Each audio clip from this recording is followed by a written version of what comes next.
So how do I, as a veterinarian, recommend adding fiber to your pet's diet when they have diarrhea if I don't recommend canned pumpkin? Well, let's talk about it.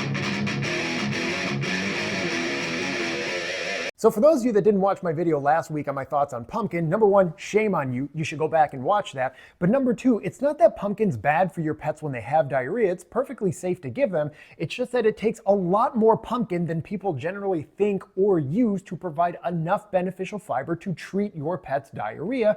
And there's two better options out there. The first one being non-flavored Metamucil, and the second one being plain Fiber One cereal. When it comes to using Metamucil, make sure you get the non-flavored powdered, and you're going to mix that in with their food.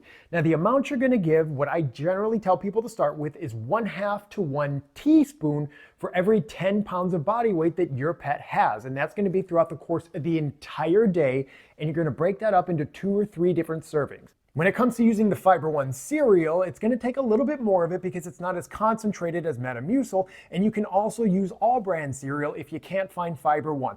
Now make sure it's plain and doesn't have chocolate or any other flavoring additives to it, and you're going to do 1 to 1.5 tablespoons for every 10 pounds that your pet weighs, again throughout the course of the entire day, and again breaking it up into 2 or 3 different servings.